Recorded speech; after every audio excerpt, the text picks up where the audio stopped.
तो भाई साहब इस साल के गोल्डन दिसंबर में बड़े बड़े सुपर मॉन्स्टर और डायनासोर के बीच में बॉक्स ऑफिस के ऊपर इनसेन क्रेजी लेवल का क्लैश होने वाला है। बट तन मन में आग लगा देने वाला क्वेश्चन ये है कि सलार वर्सेस डंकी के मैडनेस से भरे बैटल में वो कौन सा सुपरस्टार होगा जो एक दूसरे को कच्चा चबाते हुए बॉक्स ऑफिस के ऊपर रूल करेगा।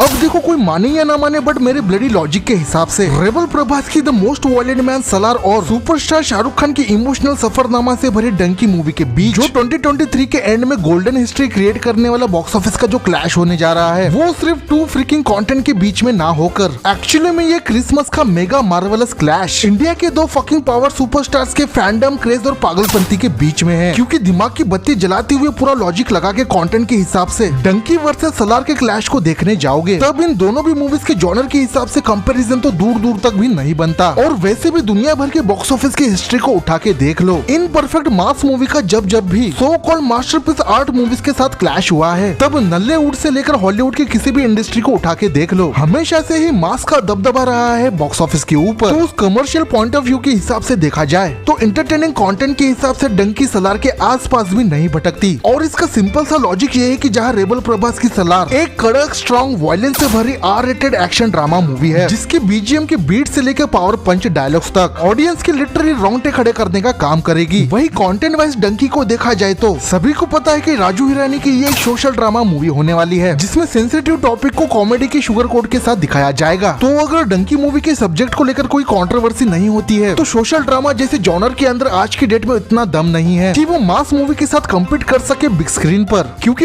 ऑनेस्टली कहो तो सोशल ड्रामा का रबड़ी रोना जनरली ऑडियंस अब ओटीटी पर देखना पसंद करती है। तो कंटेंट के हिसाब से देखा जाए तो डंकी वर्सेस सलार का दूर दूर तक कोई कंपैरिजन हो ही नहीं सकता। पर क्योंकि इन दोनों भी मूवीज का सबसे बड़ा फकिंग एक्स फैक्टर है इनके बड़े सुपरस्टार जिनका क्रेजी हार्ड फैन फॉलोइंग का डंका इंडिया से लेकर ग्लोबली बसता है। तो इस चीज को कहना गलत नहीं होगा। 21-22 दिसंबर को वर्ल्ड वाइड ग्रैंड रिलीज होने वाले रेबल प्रभास की सलार और शाहरुख की डंकी के बीच में जो थंडरस क्लैश होने जा रहा है वो इन दोनों मूवीज से बढ़कर दो सुपरस्टार के स्टार पावर का मैडनेस से भरा एक सैवेज वॉर होगा जिसमें ऑब्वियसली हमें पता चलेगा कि इंडिया में रेबल स्टार प्रभास और सुपरस्टार शाहरुख खान इन दोनों के बीच में वो कौन सा बंदा होगा जिसके मैडनेस से भरी फैन फॉलोइंग और स्टारडम के दम पर लॉन्ग वीकेंड पर हिस्टोरिक रिकॉर्ड 2023 के एंड में सेट करते हुए बॉक्स ऑफिस को इपिक कलेक्शन के साथ बैडली फोड़ेगा। और इसी के साथ ये अल्टीमेट चीज बताने की जरूरत नहीं होनी चाहिए कि इन दोनों भी सुपरस्टार की फैन फॉलोइंग कितने तगड़े लेवल की है। क्योंकि शाहरुख की ब्लॉकबस्टर मूवी पठान और प्रभास की इवन आदि पुरुष भी इस चीज का जिंदा प्रूफ है कि सिर्फ और सिर्फ प्रभास और शाहरुख खान के फैंस के क्रेज के दम पर ही इन दोनों भी मूवीज ने छप्पड़ फाड़ लेवल के पैसों की बारिश की थी बॉक्स ऑफिस के ऊपर। आई मीन आदि पुरुष तो फिर भी अल्ट्रा टट्टी लेवल की मूवी थी, तब भी वो बंदे का क्रेज था जिस वजह से इस मूवी ने ऑफिशियली ऑलमोस्ट 500 करोड़ का नेट बॉक्स ऑफिस कलेक्शन किया था। तो जैसे कि मैंने पहले कहा कि अगर सलार वर्सेस डंकी का ये इनसेन बॉक्स ऑफिस बैटल अगर दो मास्टरपीस कंटेंट के बीच में होता तो इन्हीं के साथ उस दिन रिलीज होने वाली डीसी यूनिवर्स के डूबते सुपर हीरो की मूवी एक्वामैन भी अपने कंटेंट के साथ इन दोनों भी मूवीज को डोमिनेट कर सकती थी। बट क्योंकि अगेन ये बैटल कंटेंट से बढ़कर प्रभास वर्सेस शाहरुख के फैंडम के बीच है तो डेफिनेटली इस ब्लडी बैटल के अंदर कोई एक बंदा बहुत ही बैटली बॉक्स ऑफिस के ऊपर पिटने वाला है। वैसे यहाँ तक पहुंच ही गए हो तो तुम्हें क्या लगता है सलार वर्सेस डंकी के बॉक्स ऑफिस क्लैश में हमें किस सुपरस्टार का जलवा देखने को मिलेगा? इस पर अपने ऑनेस्ट ओपिनियन पूरी क्रेजीनेस के साथ कमेंट कर सकते हो। तो इसी बात पर जीबीएफ का ये वीडियो तुम्हें दिल पे लगा हो तो लाइक शेयर और सब्सक्राइब करना, ज्यादा बात करनी हो तो इंस्टाग्राम और ट्विटर पे आ जाना। तब तक मैं मिलता हूँ किसी नए कंटेंट के साथ। Take care, good bye.